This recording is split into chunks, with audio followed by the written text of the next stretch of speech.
Hi, everyone, and welcome to Going Mental, where we discuss the mental health issues affecting men and boys in modern culture.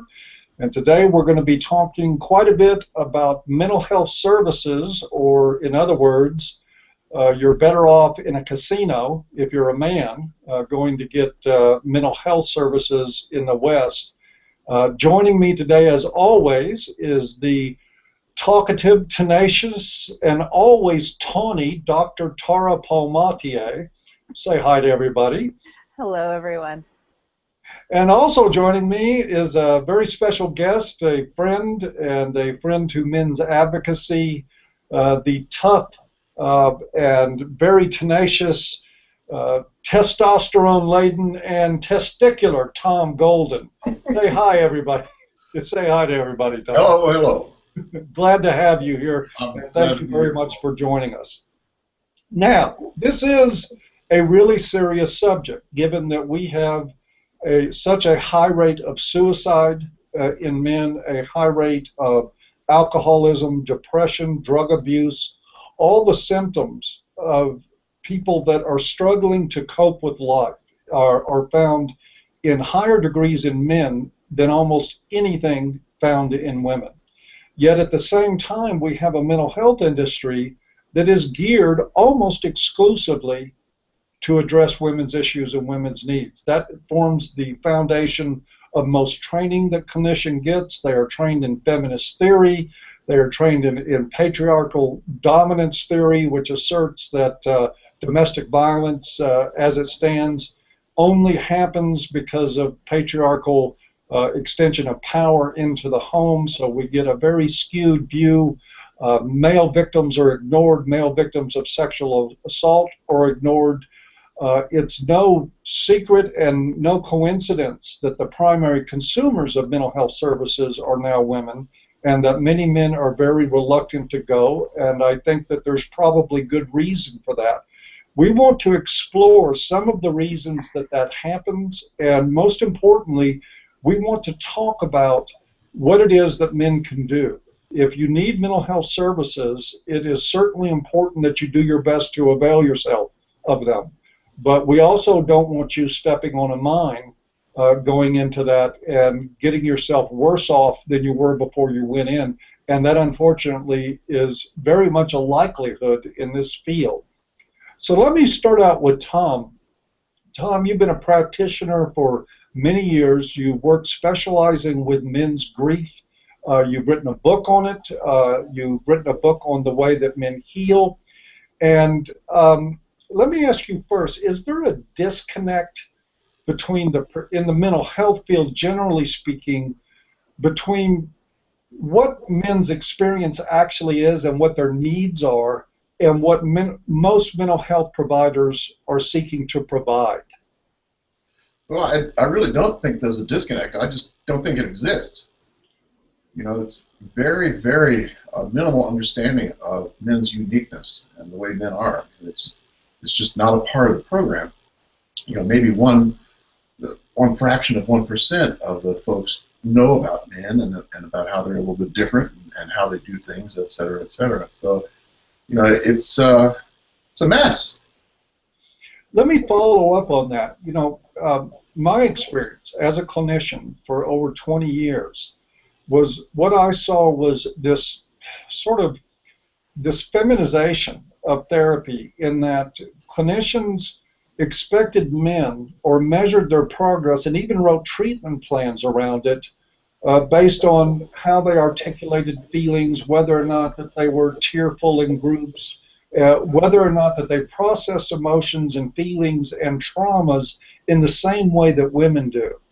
My experience with men is that they don't do these things in the same way that women do. That, as a matter of fact, that it's markedly different. Has that also been your experience, and how? Well, it certainly has been my experience, and it's taken me about 30 years to get to where I am, because it's a complicated mess, and there's a lot going on, and men are very unique, and men are very creative in being able to deal with their emotions, but not in a way that other people see. You know, men oftentimes will deal with things, but they do it in an invisible sort of way, this confounds the dickens out of mental health professionals because they're not used to that. I mean, they're used to someone emoting and being upset and unhappy and cry on my shoulder, that kind of thing. Men don't do that so much, and there's a lot of good reasons why they don't. We can go into that tonight if you want. We can talk a little bit about that. But yeah, and I know you're not saying that there's anything wrong with men being tearful or absolutely not. Emotions. Of course not. But I think you're right. I think that men tend to process a lot of these things internally. They don't need a huge audience. They don't need this giant mirror reflecting their pain and their experience back at them.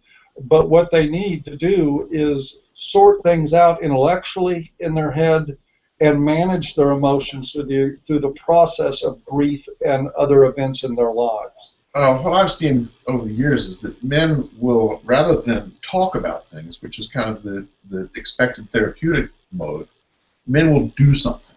They'll take some sort of action. And through that action, they're literally telling what happened to them. They're expressing what happened in the same way someone might express their, what happened to them in a support group. But they're doing it through telling their story. And they're doing it through honoring. Men will tend to be pulled into the future, and they'll honor some loss without telling anyone through their action. And that's why you can't see it. You literally cannot see it, and most mental health professionals won't know that, and they won't be able to pick it out and say, oh, well, that's what you're doing. Because when you find men in therapy, men are much more likely to want to talk about their action. Because if you say, like one guy wrote a book about his son who died, and it was just a book for his family, but if you talk to him about the book, he could talk up a blue streak, and he wanted to tell you about the last interview he did, what he's planning to do, is it going to have a color cover, all kinds of things about that book. But if you'd said to the same guy, how are you feeling about your son's death? He would go, oh, well, I don't know. And that's what. Or he might have said, how the hell do you think I feel? Well, what kind of question is that?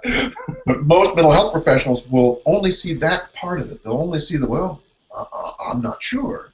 They don't see the fact that he's doing this in a very active mode. It all stems from the Shelley Taylor research. Do you know about that?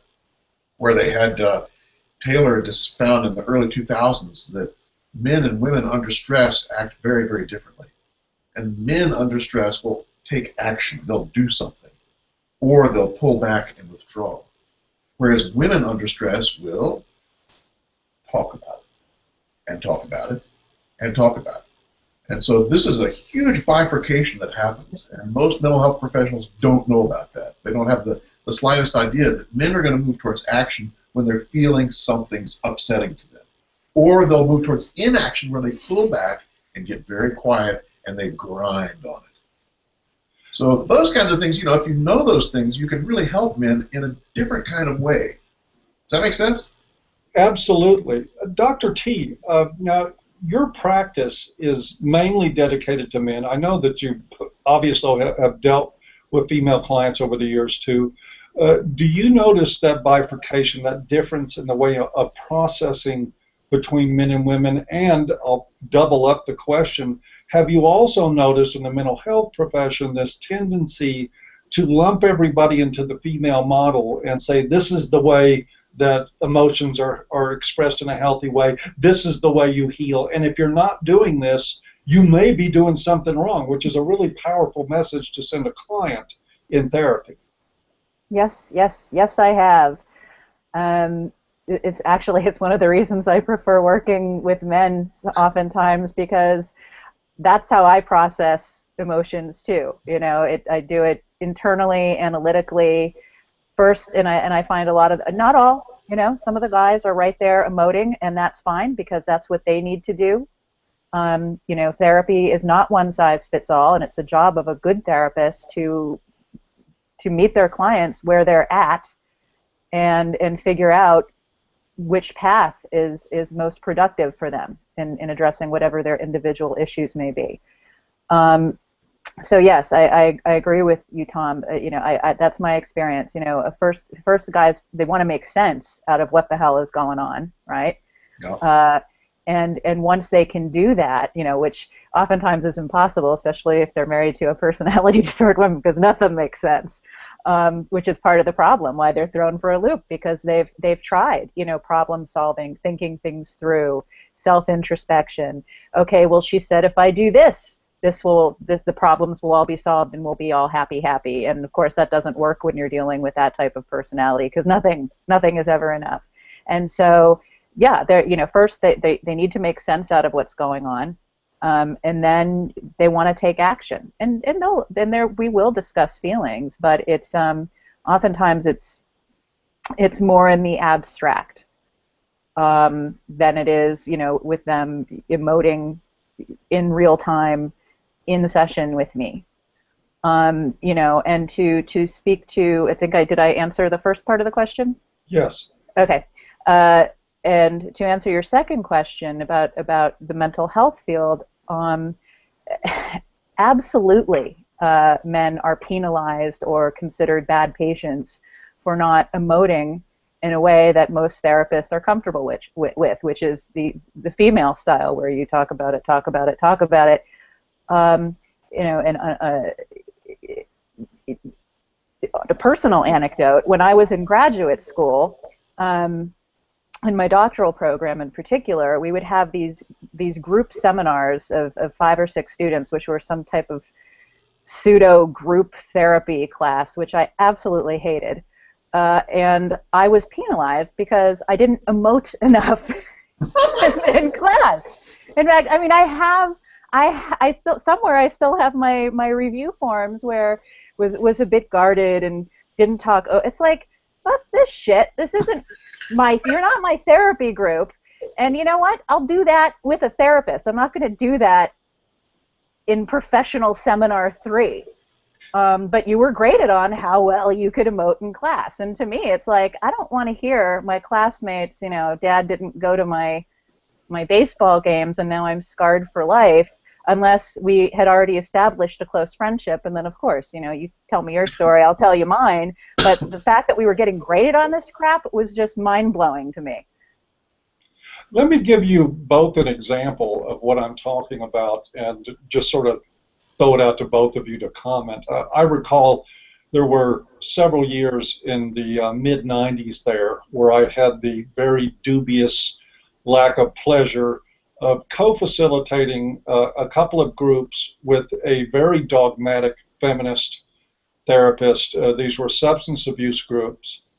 And just sort of the dynamics of what I saw happening in there is that whenever clients were not emoting to her satisfaction, she would lead the group in saying, you have problems expressing your feelings. And the group takes cues from facilitators. They do. Mm-hmm. And so it isn't just a pressure from the facilitator of the group. It becomes a group pressure. Everybody in the group turns to that individual, and all of a sudden there's 10 other sets of eyes on you, wondering what's wrong with you because you're not expressing feelings in a way that satisfies the therapist. I view this as abuse. I really do. I think that as people coming in for help, they're not. Dr. T is absolutely right. The job of a good therapist is to meet the client where they're at, to understand things from their perspective, not to decide for them what their course should be or shouldn't be, but to help facilitate them in finding something that works for them in the healing process. But what I saw was pressure, and it was translated into treatment plans and people going into staffings and saying this person is not doing well. And it was all based on whether or not some salt water came out and whether or not they expressed an appropriate affect when they were talking about whatever their circumstances were in life. And, you know, I tried raising objections about this with my coworkers and with administration, and they all looked at me like I was out of my fucking mind. What do you mean? Of course it's progress to express emotions. And we'll write on a treatment plan. We'll express emotions ×3 per week in group. absolutely insane stuff, and it absolutely targeted You men. only shed 10 tears. You need to shed at least 18 tears for treatment to truly be effective. You know how I measure treatment? Does the problem go away? Oh, imagine that. And so you Does don't need the a professional problem tear stop? counter. Does the patient feel better even if they're not crying and hitting pillows and regressing into childhood and yelling at their parents or whatever some of these therapists want their clients to do? I think that is abusive, because it's like, look, your client isn't there to perform for you so you can, feel good, like Barbara Walters, I made another interviewee cry. I mean, that's what that reminds me of. Yeah, yeah. The whole crying thing is interesting because they found now that men's tear ducts are larger than women's. Did not know And that. so men will tend to, their reservoir is bigger, and so they may have a lot of tears, but they hold them. You'll see men oftentimes will just have sort of glistening eyes, or their eyes will become very watery. That's because their tear ducts are holding all these tears. Women's tear ducts are smaller, and so it just bubbles down her face. I think the patriarchy designed them that way in order to make them look emotional. And we probably need professional tear counters with test tubes in groups so we can capture the tears, and then we can just put little marks on the test tube and measure therapeutic progress like that. Okay, we've established that, and it's no secret to people that watch this program and others that we do, there's a lot of problems in the mental health field, especially for men. Let's talk for a little while about how men go about dealing with this, because there are times, we get people that write us at ABFM that are on the edge of suicide. We have people that are ready to end it all. We know that there is a 4-to-1 ratio out there of male to female suicide, and that a lot of it happens during family court processes and job losses and other losses for men. So there are times, obviously, where there is some assistance that men could really benefit from, but here they are facing a system where maybe they're going through a divorce and the loss of their children, or they've lost a career and don't know what at 55 years old they're going to do, how they're going to make it. Can they live with working in a McDonald's when they were mid-level management before? All those sort of questions that men do suicide over. And what they end up getting, one, in an individual basis, are therapists that want them to act like women in order to make the therapist feel better and to make the therapist feel like that they've done a good job. And two, when marriages are in crisis and people go to marriage counseling, they often end up with somebody who is enabling of the woman's abuse in the relationship, who shames the man for taking a stand about the abuse, who automatically questions him as an abuser coming in the door. I mean, like almost a rote assumption that if you've got a married couple in front of you, that the problem is the guy. And it's no wonder that so many men don't want to go to marriage counselors, because that's what they have waiting for them. So we know this problem is out there, but the question is what to do about it. Because, like I said, there are times when men do need help. And it's somewhat perplexing, because I'm not being the least bit patronizing or dishonest here to say that even though I worked in a mental health community in Houston for over 20 years, the only two therapists that I would consider recommending to somebody are the two people that I'm talking to now. That's how bad it is to me.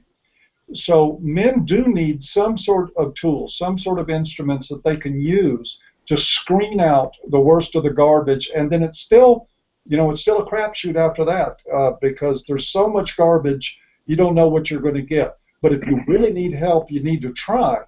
And there is ways maybe for us to talk about screening these people out. So why don't we start with you, Tom? When people are going to look for a therapist, men in particular, what do you think they should be looking for? Well, I think the first thing is to go in with the attitude of knowing what you want. If you go in with the attitude of knowing what you want, you probably are going to succeed in a better way. Because if you go in with nothing, it's like it's going to be up to the therapist. But if you go in saying, look, here's what I need. I need some help with anxiety. I need to learn techniques to keep me from stressing out over such and such, and I've got this problem with my weight. I mean, be very specific about what you need and what you want. You know, in the workshops I give to female therapists, I teach them over and over again that one of the things they need to teach women is to tell their husbands whether they want consolation or a consultation, you know, because men will automatically assume that she wants a consultation, and they'll try and fix it. And so men need to have the same kind of idea. They go into it with a therapist with the conscious framework of, here's what I need. I need this, and maybe he says, you know, I need someone just to sit and listen so I can sort things out. And then you ask them, can you do that for me? You know? But I would not go in, I would not recommend men go in and just say, you know, well, I'm here for therapy. Because that's a trap. That's a trap. And the first thing would be to say something about what it is they want, what they want out of the experience. You know, one of the things I do almost every time I see a new person is I say, you know, how are we going to know when you're finished? What's it going to look like? Tell me exactly what it's going to look like. And then that forces this whole question of, okay, well, I won't be anxious anymore. I'll be able to sleep at night. I'll feel good about my marriage relationship, and I've lost 30 pounds. You know, just kind of getting people to map out, what do you want? Does that make sense? Absolutely. Let me add to that before we go back to Tara on this, that one thing I recommend up front, the days are pretty much gone. It used to be in the mental health field that most practitioners would do like a free initial evaluation or a very low cost one. That's not practice anymore. Most people don't do that. But I will tell you that if somebody won't spend 5 minutes on the phone with you or Skype with you answering a couple of questions before you engage them on an hourly rate to do therapy with you, then you should run. They owe you that much, and in 5 minutes you can ask quite a few questions that will tell you a lot about that therapist. But therapists are human beings. They're not gurus. They don't have magic wands. They don't have secret knowledge that's the key to life. They do have helpful ways for people to manage crisis, to manage different events in their lives, and to make progress, but they are just as human as anybody else. And what Tom said was very important. Don't go in there throwing your life in their hands. Go in there knowing what you want from them and asking them directly if they can help. Tara, what are some other ways that men can employ to help screen out therapists that may be potentially damaging to them? Well, first, I don't have a magic wand, it's true, but I do have a Sigmund Freud action figure with his own cigar. He has no magical powers, however. Sure he does. His wand is a cigar. He's a just toy for me, that's right. Sometimes a cigar is a wand.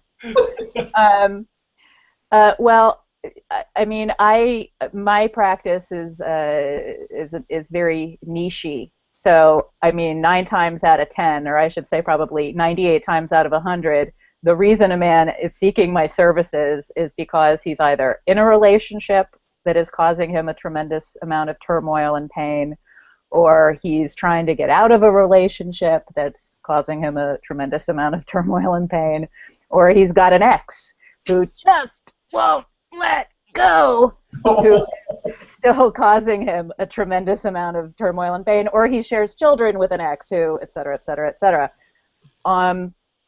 But, you know, and actually, I was working with a gentleman last year. He's like, well, you know, this has been really helpful. I've gotten through this stuff. Thank you. He's like, but, you know, I have some other stuff. Do you do that? It's like, yes, I do. I do have general therapy skills for other issues than getting out of a relationship with an abusive woman. So, you know, we tackled those after that. But I had written an article a while back for men who are in that particular situation, you know, in a relationship that they believe is abusive. You know, if they're not going to work with me and want to work someone locally, I tell them, yep, you should get a 5-minute consult. I will actually do a 5-minute consult if requested, but as for people wondering what they're going to get from me if they work with me, well, there are like 300 plus articles on my website, and if you've read any of them, you probably have a good idea of what you can expect from me.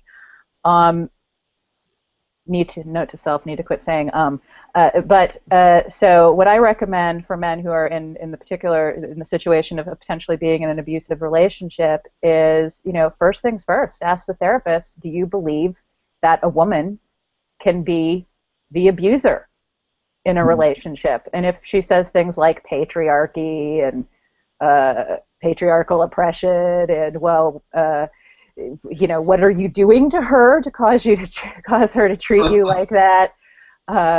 Or encourages you, if you're saying she physically, she's physically assaulted me, she's, committed other crimes, or has just been cruel, and she encourages you to be more understanding of your abuser's feelings, keep looking.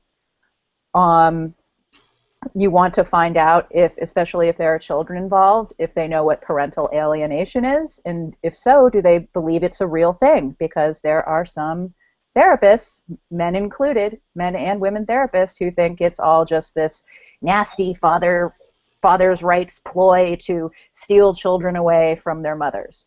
If you got a therapist like that on the other line, or sitting across from you, keep looking. Oftentimes, the men I'm working with are going to end up in court. So you also want to find out if this therapist is willing to appear on your behalf and testify on your behalf and write letters to the court for you. Let's see, what else do I recommend? And honestly, for a lot of guys, you're right, Paul, they have been in and out of multiple couples therapist offices. Typically what happens is, the wife will drag him there because she wants to tag team him with a therapist, that he's the one with the problem. And as soon as, so they'll do some work and they'll focus on his issues, and he'll make some changes. And then the therapist will want to focus on the wife. And that's the end of treatment. And she goes and finds another therapist who will collude with her and enable her in continuing to basically do tag team abuse on the husband, where he's made to feel like he is the source of all problems in the marriage. So those are just some basic things I recommend for men who are looking to find a couples therapist or even an individual therapist. One of the things that I think is certainly within the realm of reason is to ask a therapist, what do you know about men's issues? Mm-hmm. Just to put it to them bluntly.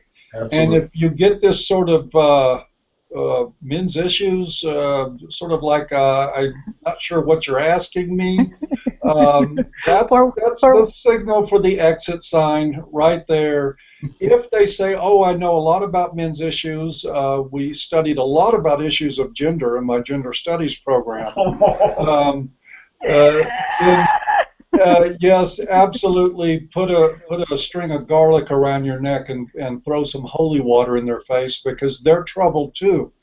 The thing is, it is okay for you to investigate the mentality. One thing Tara brought up was that she's right. If anybody wants to know where Tara Palmentier is, or Tom Gold, where their mentality is, what their philosophy is, they can go online and read a ton of it for free. Absolutely free, and they can get a very solid understanding of what these two practitioners are about. Ask a potential therapist if you published anything online, if they can refer you to any articles or any work that you've done. Read about them. Go in and Google their name. Find out what their degrees are in. If you see gender studies, feminist this, feminist that, and it will turn up on the internet, I promise you it will turn up, then you will know that this is a dangerous area to go in. Which, of course, and I'm going to say this as much as possible, this reduces the pool you have of available resources massively. Your hunt for a therapist needs to be a good one, because there's so many ideologues out there that have, one, no interest at all in what your real issues are. They don't have any idea about men's issues. They don't have any idea about what you're going through. They believe firmly in patriarchy theory, and they believe firmly that A lot of marriage counselors, from the moment you walk in the door, are going to figure out a way to make you take a perp walk in those sessions before it's over with. That's the reality that you're dealing with here. So as much as I hate to ward anybody away from mental health services, because I believe they can be very, very valuable, the fact of the matter is no mental health services is better than bad mental health services. Friendships, lean on, if you can't find a good therapist, talk to your friends, talk to people in the men's movement, reach out and connect to people, read books on healing, get Tom Golden's books. Do what you can to connect to solutions and sources, but don't go see somebody that thinks that your biggest problem is white male privilege. Don't do that. It's a horrible, horrible place to put your mental health in. With that, I'll pass it back to either one of you. How about you, Tom? What do you got to say about that? Well, yeah, I've seen it for years. I've seen the whole dilemma of people's ideology, who are therapists, and how that impacts the people they see. And of course, I've seen it from a different perspective from most, because I've been involved in staff meetings and this and that and trainings, and so I see it behind the scenes. And I hope it's getting better. I haven't been involved in any kind of what do you call it, a counseling center now for probably 10 or 15 years. I've just been in private practice. So I don't know how better or worse it's gotten, but man, for a while there was a mess. I'm pretty sure it's probably still a mess now. And I wanted to go ahead, Paul. Go ahead. I wanted to back up just a second, if we could, because Tara said something important that I wanted to go back to, and that was, she said that she processes in a masculine way. And I wanted to say that that's critical to know. And what we're finding now is that most men, about 80%, have a masculine way of doing things, but there's about 20% of men who do not. They process more like women. The same thing for women. Most women have this talk thing going on, but there's about 20% of women who are going to be more like the men. So this is, again, it calls on Taro's point that we really have to take each individual where they are. Because we may find a woman who's got a very masculine way to deal with things, and we may find a man has a very feminine way, and we need to learn to love them all, and just bless them for who they are and help them work it through based on their gift, More exactly what you're saying about meeting people where they're at, instead of putting them in a mold the moment they walk in the door. The turning point for me, other than reading Warren Farrell's Myth of Male Power, when I was in the mental health field, we used to, I worked in a treatment facility. We used outside contractors. It's a sort of a big money game too, to get the, referral. And so you come in and you do groups and they pay you a bunch of money. And I was talking to an MSW, which I think is, no offense to anybody, that's a MSW is a disorder all on its own. But I was talking to one who was going in to do a group with our men, a female. And I was just having a chat with her before she went into the group room outside the door. And she said, what I really love is to take men's macho bullshit and shove it down their throats. Nice. That's what she said just before being paid some pretty good money to go in and address our male clients. And I complained about it, and again, everybody was like, what's the problem? That's how bad, in the 90s, that's how bad it was. Like Tara and Tom, I haven't been involved in a facility that had a staff that did things in mental health field for a long time. Yeah. But I have seen a great deal of what's happened in the formative years as feminist ideology began to infiltrate our institutions of higher education and then became translated into clinicians carrying that work into the field. It was an amazing process. It was almost like a hate movement came in to take over and to identify men as the problem. And for all I know, they're still doing it. As a matter of fact, I know to some degree that they are, because this conversation you're hearing now, not one you're going to hear anywhere else, not among people in the mental health field. I had a recent, I'm sorry. Go ahead. I had a recent interaction with a female MSW this summer. I was working with a gentleman whose wife was quite abusive, controlling, had physically assaulted him on numerous occasions.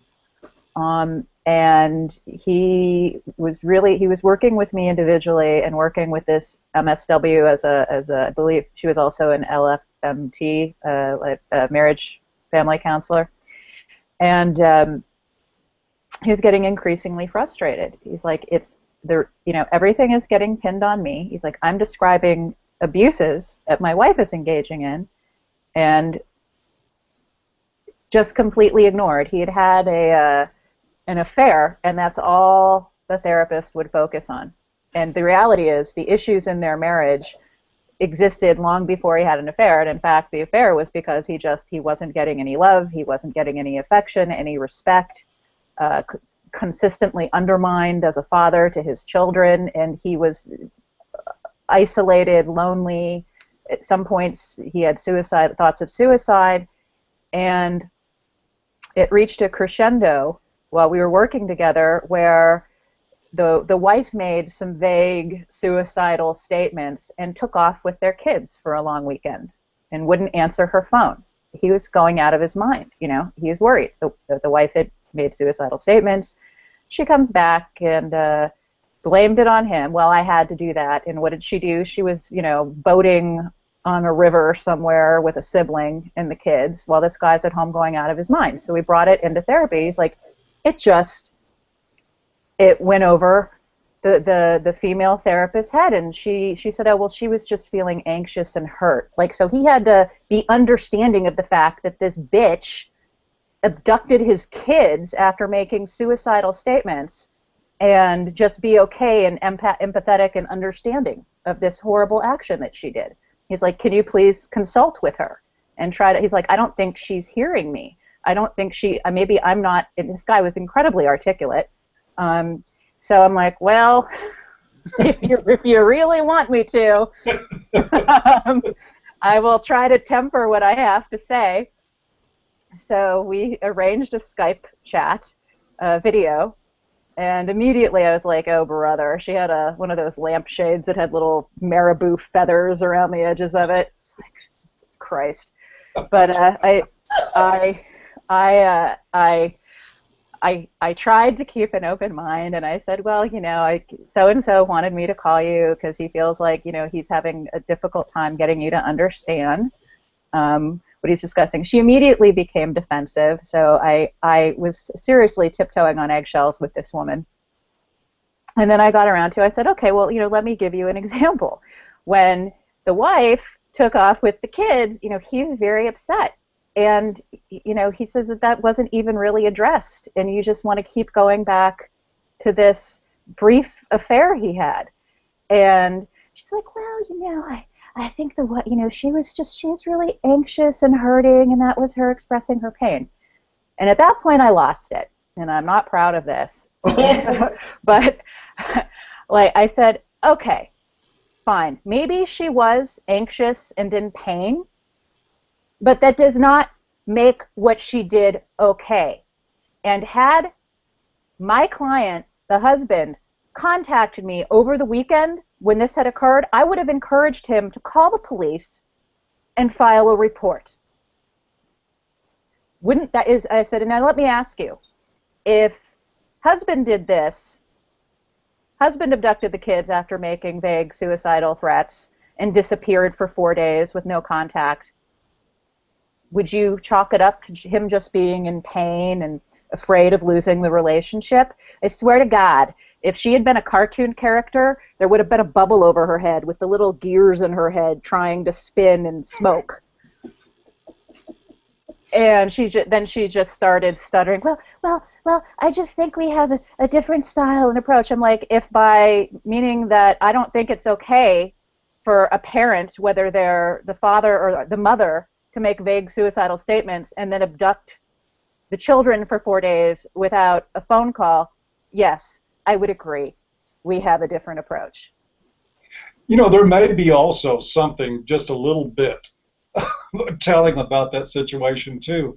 I wonder if it's even remotely possible or was ever a possibility in this therapist's mind that maybe, just maybe, when he had an affair, that he was hurt and anxious about the state of his marriage and the nature of his relationship with his wife. Not saying that excuses an affair, saying that, you know, we've all got our reasons for doing stuff, but when you're going to have a system in therapy where you're holding one party accountable for everything that happens and the other party is not accountable for anything that happens, you're not doing therapy. You're doing damage.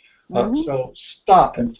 And that is the system as we now know it. Yeah. I could tell you some stories too, Tara, about that kind of thing. I know one man I saw whose father had just died the month before. He had been fired from his job the week before, and he went to couples therapy, and the therapist knew this, but she was berating him for not supporting his wife. Wait a minute, are you kidding me? A men's pain is taboo, and even therapists can't seem to touch it. You know, it's very odd that anyone's able to sit with a man and deal with their pain, because the man's pain is taboo, and there's lots of good reasons for that. But one of them is that men live in a dominance hierarchy, and we want to appear as though we're on top of things, and we don't want to appear as though we're on the bottom. We have this provide and protect role that again makes us want to look like we're in charge and we're in control. We don't want to appear dependent in any way, and so we'll try and not emote because that breaks those two things, the dominance hierarchy and the provide and protect piece. And you know, when men do break through with that, people get all upset. Oh my God, he's a win. Yeah, He's a wuss. He's a wuss. Our culture likes to say men have emotions, and as soon as they start to show any of them, they get bashed for that too. Yeah, it's fun actually to ask when I'm seeing couples. Sometimes I'll ask the wife, I'll say, "When was the last time that you listened to his pain without judgment?" That's always an interesting question, and I don't think I've ever had one answer where she has said, "You know, I do that a lot," you know, because people don't think of it. I mean, it's not like they're bad people, but men's pain is taboo. It's something no one wants to touch. Men feel this, they know that, and they don't want to go dump it someplace because they know it's taboo also. So they do it in an invisible sort of way, and they're smart. I mean, they're not dumb enough to go and emote in public. It's adaptive. Yeah. What a lot of men get in this culture and this sort of Cosmo-ish BS line about, oh, I want a man who expresses his feelings. Guys, they don't mean your feelings about you. They mean your feelings about them and everything that's happening to them. Yes. They do not want a man that honors his own state of feeling enough to express it. And the moment you do, with most women in this culture, they're sexually turned off. Yes. It's a sad reality of life, but hey, you know, that's what we're here for, is to face sad realities and try to figure out some things to do with them. I see our time is getting close to being up. I've got some closing comments, and I want to mention the conference again, but I want to throw it back to you guys to if you've got any final words about men in therapy, selecting a therapist, or how to survive this thing we call the mental health system as a man. Sure. I think one other thing you need to watch out for, which we've been discussing but haven't explicitly articulated, is to avoid therapists who practice double standards with their male and female patients, like the example I just gave. That was just double standard in operation. You know, this is you know, if you get into that situation, particularly in couples therapy, where you're supposed to have sympathy and empathy for your wife who is treating you horribly, and you're expected to understand her, and she's not expected to have any understanding or empathy for your struggles or pain, that's an issue, and you need to get out of there, because that, in my opinion, is the therapist colluding with the female and perpetrating abuse on you. If a therapist wouldn't give you the same advice, you know, I hear this all the time, you know, women are instructed if they're in an emotionally and or physically abusive relationship, get out, don't look back, take the kids, leave. And a lot of therapists give men the absolute opposite advice when they are in an abusive relationship where the woman is the abusive partner. Well, you need to be understanding. She had a tough childhood. You just need to be more sensitive to her feelings and figure out what not to do so you don't trigger her. It's like where the man is actually having to take responsibility for the way his partner is treating him. It's totally messed up, and it's not okay. And if you've got a therapist who is treating you in such a way, fire her, fire him. There are male therapists who are often, sometimes in my opinion, a little worse than female therapists when it comes to this double standard. Yes, I agree. I've seen many men who are worse. Paul, you know, I meant to mention that I did an article on a men's guide to couples therapy that maybe you should link to in the low bar, because I think people might find that one helpful. I've got that in email. Why don't we? Let me get to work today, folks. I'm going to, with Tom's permission, I'm going to post that to the site today. Oh, good. So we can also get more people to read that. I've read it. It's a valuable article. Yeah, I would suggest also that maybe you just plant a little seed in the future. If you have a friend at some point that is considering getting help in the mental health profession, link them to this video and just ask them to give it a watch before they go looking and before they go shopping. Who knows, it might actually help them avoid somebody that's pathological. Or and Tara and Tom are both absolutely correct.